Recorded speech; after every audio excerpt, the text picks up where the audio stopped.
Bismillah, Assalamualaikum warahmatullahi wabarakatuh. Alhamdulillah, wassalatu wassalamu ala rasulillah wa ala alihi wa sahbihi ajma'in. Allahumma inni as'aluka ilman nafi'a wa rizqan thayyiba wa amalan mutaqabbala amma ba'd.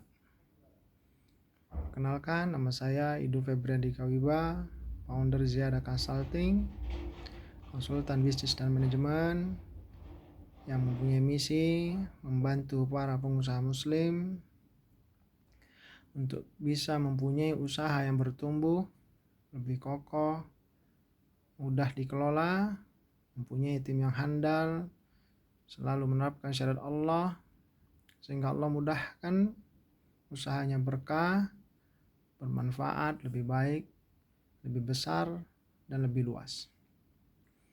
Dan Alhamdulillah, Allah juga mudahkan saya menjadi pengusaha muslim selama 18 tahun. Baik, di video kali ini izinkan saya berbagi mengenai business owner mindset and behavior, atau pola pikir pengusaha dan kebiasaan para pengusaha yang juga saya dapati dari pengalaman saya dan dari apa yang saya amati dari teman-teman saya. Ada 3 hal yang menurut saya pola pikir dan kebiasaan itu kurang tepat. Biasanya yang pertama, karena kita ini berani mengambil risiko dan senang dengan adanya peluang, maka biasanya kita mempunyai banyak usaha. Tapi yang kurang tepatnya, kita tidak membangun atau memprogres salah satunya menjadi core bisnis kita atau menjadi bisnis utama kita yang tentunya harusnya sesuai dengan core kompetensi kita atau sesuai dengan kita ahlinya atau pengalaman banyaknya itu di mana. Jadi banyaknya usaha itu tumbuhnya nggak ada yang tumbuhnya lebih besar di rata-rata dan dengan punya fase bisnis yang sama atau beda-beda dikit, sehingga kita tidak mudah mengelola. Kemudian yang kedua, biasanya kita tergesa-gesa mengambil sebuah peluang. Nah, jadi tidak tenang atau tidak menganalisa dulu, atau mempersiapkan apa atau siapa yang harus melakukan itu. Jadi harusnya karena kita banyak bisnis, nggak mungkin kita yang mengelola semua, sehingga pada saat ada peluang baru yang akan kita ambil dengan membuka usaha baru, harusnya yang pertama dipikirkan siapa yang melakukan, baru apa yang harus dia lakukan, sehingga bisnis ini semoga Allah mudahkan sustain atau berlanjut terus. Jadi tidak boleh tergesa-gesa, harus ada beberapa analisa yang harus kita pertimbangkan. Ya, tidak hanya sekedar yang dipikir peluangnya. Ya, peluangnya ini bisa dari sudut pandang misalkan potensi pasarnya atau opportunity marginnya, ya, labanya yang akan kita dapatkan dari sana, atau return on investmentnya, kapan investasi yang kita tanamkan itu kembali. Tidak hanya itu, banyak hal, beberapa faktor yang harus kita pertimbangkan selain itu, sehingga tidak tergesa-gesa, meskipun tetap harus mengambil keputusan cepat. Karena cepat ini beda dengan tergesa-gesa, karena antonimnya berbeda. Kalau cepat itu antonimnya lawan katanya lambat, kalau tergesa-gesa itu lawan katanya tenang. Jadi harusnya kita mengambil keputusan dengan tenang, dengan berbagai analisa, tidak hanya dari perspektif pasar, tetapi dengan perspektif lainnya, termasuk yang paling utama bagi pengusaha muslim adalah perspektif syariat. Kemudian yang ketiga, yang menurut saya mindset dan behavior yang kurang tepat dari kita sebagai pengusaha, yang juga saya alamin dan saya amati, adalah over trust atau over distrust pada seseorang atau sesuatu. Jadi kadang sama juga, kita tergesa-gesa mengambil keputusan karena terlalu percaya tanpa menganalisa lebih dalam bahwa bisnis ini bisa memberikan peluang atau bisa memberikan profit. Kemudian pula kepada yang mengajukan diri untuk mengelolanya, karena kita belum menganalisa mendalam, sudah mempercayakan investasi kita di bisnis tersebut kepada orang tersebut. Padahal bisa jadi orang tersebut belum pengalaman di bidangnya, belum kita cek, belum pernah kita kenal hanya sekedar kenal. Yang pernah disampaikan oleh Umar bin Khattab, jika dikatakan kenal, betul-betul kenal, itu ada 3 syaratnya. Yang pertama, Umar bin Khattab radhiyallahu anhu menanyakan bahwa apakah dia tetanggamu, sehingga kamu tahu siang dan malamnya, kapan dia keluar rumah, kapan dia masuk rumah. Itu pertanyaan pertama. Kalau kita bukan tetangga atau nggak tahu kegiatan sehari-harinya dia, apa yang dia lakukan siang dan malamnya, berarti kita sebenarnya belum kenal.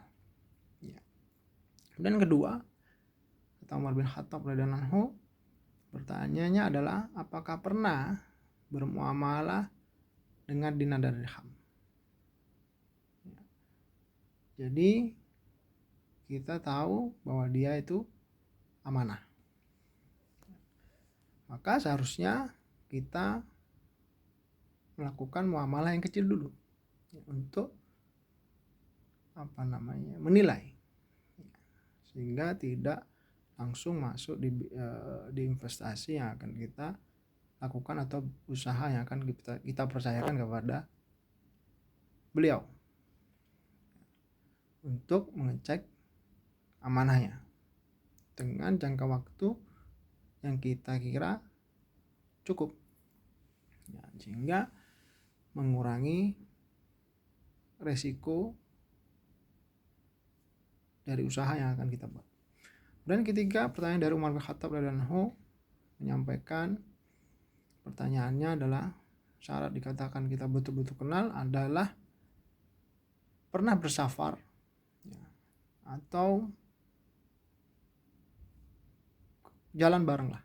Safar ini berjalan bareng, jadi musafir bersama. Kenapa? Kata beliau, dengan kita bersafar, kita akan mengetahui akhlak dari seseorang tersebut. Bisa jadi kita ketahui pada saat kita bersafar 1-3 hari sama beliau, kita melihat perilaku. Apakah dia sabar, apakah beliau mendahulukan orang lain, apa mudah pemarah, dan sebagainya. Sehingga akhlak dan sifat-sifat dan sikap yang sebenarnya kita ketahui. Jadi itu yang ideal. Dikatakan sudah kenal itu, kata Umar bin Khattab radhiyallahu adalah mengetahui 3 hal tersebut. Apabila dipenuhi 3-tiganya, berarti sudah lengkap penilaiannya.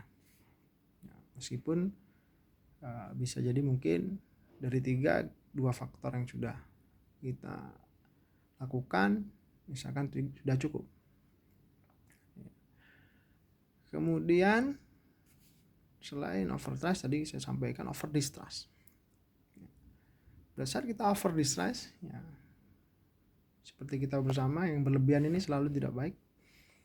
Maka kita tidak pernah mulai membangun tim, mulai membangun leader, sehingga perusahaan tersebut bisa fokus berdiri sendiri. Karena kalau mengandalkan kita yang mempunyai bisnis yang banyak, saya pikir tidak memungkinkan untuk bisa bisnis tersebut tumbuh menjadi korporasi. Nggak pada saat kita over distrust, semua hal dari A sampai Z kita pegang semua, kita kontrol semua, tidak percaya sama orang, tidak suka kalau orang lain yang mengerjakan. Jadi overprotective kepada bisnis kita. Ini menurut saya mindset block. Jadi harusnya kita mulai membangun tim dan mulai mendelegasikan satu persatu tugas-tugas kita. Ya, sampai suatu saat kita mendelegasikan kepada seorang direktur yang fungsinya hampir sama dengan kita dan menemui kita ya, 1 tahun sekali ya, tim tersebut ya, karena sudah korporasi, meskipun secara formal 1 tahun sekali, meskipun secara informal bisa jadi lebih dari itu. Maka over distrust ini adalah suatu mindset atau behavioral yang menurut saya tidak tepat. Seharusnya kita tidak berlebihan untuk tidak mempercayai tim kita. Kita harus membangun tim sehingga meskipun usaha kita banyak, tidak hanya satu, mungkin ya itu bisa kita membangun tim. Karena syarat untuk scale up ya, atau menjadi sebuah korporasi, perusahaan besar, yang menurut saya besar itu kalau sudah omsetnya di atas atau 100 miliar 1 bulan. Jadi atau 1 tahun 1 triliun. Menurut saya itu adalah perusahaan besar. Maka bisa kita bayangkan bahwa kalau kita nggak membangun tim, ya, tidak atau over distrust, tidak pernah percaya sama orang atau tidak mau percaya sehingga memberikan tanggung jawab yang kecil-kecil saja, ya itu menurut saya sunatullahnya untuk menjadi korporasi beromset 100 miliar per bulan atau 1 triliun 1 tahun tidak terjadi. Karena kita tahu perusahaan besar ya, yang omsetnya sudah 1 triliun ke atas itu mempunyai jajaran manajemen mulai dari top manajemen, para direktur, C-class, para chief, kemudian middle management, general manager, ada business manager dan sebagainya, kemudian lower management. Mereka sebenarnya kan melakukan apa yang harus owner lakukan, business owner lakukan.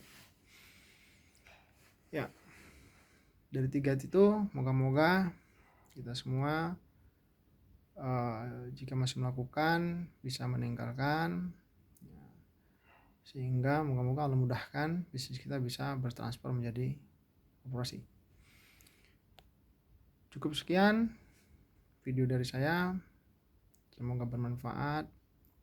Jika Anda rasa manfaat bisa di subscribe ya, di like, dan jika ada pertanyaan bisa langsung komen ya, di kolom komen. Semoga kita selalu dalam lindungan Allah, taufik dan hidayah Allah Subhanahu wa taala, selalu menerapkan syariat dalam semua kegiatan bisnis kita, dimudahkan Allah, selalu sabar dalam ketaatan. kita sebagai muslim seharusnya memang selalu fokus dan mengutamakan syariat. Saya akhiri dengan doa kafaratul majlis. Subhanakallahumma bihamdik, asyhadu an la ilaha illa anta, astaghfiruka wa atubu ilaik. Assalamualaikum warahmatullahi wabarakatuh.